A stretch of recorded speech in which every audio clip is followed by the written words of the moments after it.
Don, explain to us exactly what is DISC. Okay. Every one of us has a particular way that we would like to do our job. DISC is actually the way you would do your job if you would prefer to do it in that particular style. We spend all our life trying to find a job that matches up with our natural style. Some people enjoy problems. Some people don't particularly like problems. They don't like to fight fires. Some people like people. They like to get things done with people, through people, in teams. Others are very low I's, and they don't particularly like it. S is essentially a stable, that you like to do the same things every day at the same pace. C. Okay, so cover the DISC model if you could for us, please. Yeah. Okay. C is essentially that there are policies and procedures you like. C in this case means that what you do is you comply. Okay, it's compliance is what it is. And so if you're very high C, which if you look at most of our classes, they're actually taking care of that C. It's that you understand the rules, you understand why you're doing it, and I say rules in this case is it's some methods, and for that we use these tools that are taught. Most of those are taught by Dick and David, and so as you go through this, people are there is all four of these styles you have. And if you're high in one, then if you've got a job that matches up with that, then that is the way you want to work. You're very fortunate. Probably 60% of the population are in jobs where every day they have to alter their natural style. And the really extreme part of it is that if people, if their job requires them to be that a high I and they're a low I, then essentially the stress is going to get to them, and they're either going to leave, they're going to quit, or even worse, they'll quit in place. And they sit there, they retire. About 3 years ago, I forgot to tell you. So D is basically what? Okay. D is basically driving. Okay. I is essentially what you're doing is through people. That is what you're trying to do. Is you're trying to use your style, okay, that's to influence. Through talking? Yes, yeah, right. Influence. Yeah, S is very stable. Stable or steady. Yes, or, right? Yes. And then the C is what you do is you comply. Okay, so, and there is no good style. There is no bad style. Right. People use a style, and everyone is successful. And the closer they can find a career, a job, or their boss lets them do their job in their natural style. So the MBB course is primarily a leadership course.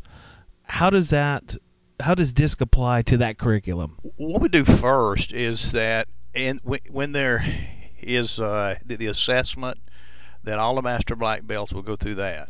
We will, and with that, you have to understand yourself first. When you understand your own style, then you recognize those people that, oh, okay, I have a problem with my boss because I'm a high D, he's a very low D, I'm quick to make decisions, he's very slow to make decisions, so we're always having this conflict. So the first part of the class is really to understand me, that the way I do things, that the way I prefer to do things. So as you go through it, you got to understand yourself first, and then probably that takes out of the 4 hours that we talk about DISC, there's probably a good half of that. Then the second half is understanding others. Right. Okay, and then as you understand others, you adjust your voice. You have a little bit slower style of talking than I do. Right. Yeah. So when I deal with you. Right, okay. Don't like that now, do you? And at the same time, so you say, say you use your arms a lot. Right, yeah, I try to live in the box. no, but you smile. Right. Okay. So you're fairly high I. You get most of your activities done because what you do is you use your friendly style like you did with me. You stood fairly close to me. Yes. Okay, so you're very comfortable with that. Right. If you did that to someone else in this organization that we both know well, and you stood very close to this individual, it would make him very uncomfortable. He would move away from you. Okay. So that's the way you use it, and what we're trying to do is to get people to go back and say that, okay, we need to influence people, but you don't influence everyone in the same way. And really what you do is you honor people. If I match your voice style and I speak at about the same rate as you do, all of a sudden you listen to me. Yeah, that's a good point.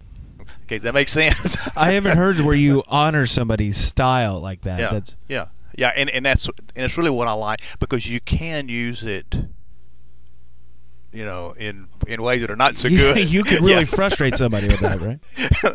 Okay. Right. So could you talk about the visual, the vocal, and like verbal clues for the D, the I, the S, and the C? Okay. What you'll see, the D is going to stare at you. Okay. They're going to look at you. They're probably going to lean forward a little bit. They may even take their finger and they may point at you. Okay? Right. So as you see this, you recognize you're dealing with a D. So you need to pick your voice up a little bit. You need to lean forward a little bit. And you talk a little bit faster. Because if you're high D and I say, well, we're probably going to have that stuff finished. He starts to vibrate. Yeah. He's just like, what is this guy's deal? Finish. Then you go to the I, and let's take the exact opposite. Okay, instead of the high I, let's take if someone is a very low I. They won't look you in the eye. Really? Which is not bad. I didn't know that. Eyes, what they do is that they want to get things done through people. Eyes in meetings, if you have a lot of eyes, you don't accomplish very much, but everybody has a lot of fun. Okay, well, I'm all for that. So if you try to control the conversation with an eye, it really frustrates them. Okay, so again, as the things are being done by the master black belts, is that they're trying to influence people. They're trying to change. They're trying to, and everyone has a different way of that they want to get this job done. So there's nothing wrong with letting the S person won't go as fast as you want to, but I tell you what, if you get on them and say, I want you to do these 3 things at once, what do you think is going to happen? They're going to shut down totally. They'll do nothing. Okay, so I get one thing done at a time, but I do it very well. So there's even a way to coach the different personality styles. Yes. Oh, yes. Like the high Ds, the high Is, the S's and C's and so forth. Absolutely. Right? Because a high D is going to want a coaching system that lets him make a lot of decisions very quickly with not much data. And the low D is just the exact opposite. They don't want to make decisions until they have a lot of information. There's no one that is neutral that's for everything. Okay, unless you're on drugs or are you under psychiatric treatment, which we don't want to know about. Right. But as you look at this, if I can deal with you, and in the coaching phase of it, again, what I do is I honor your style. Mm-hmm.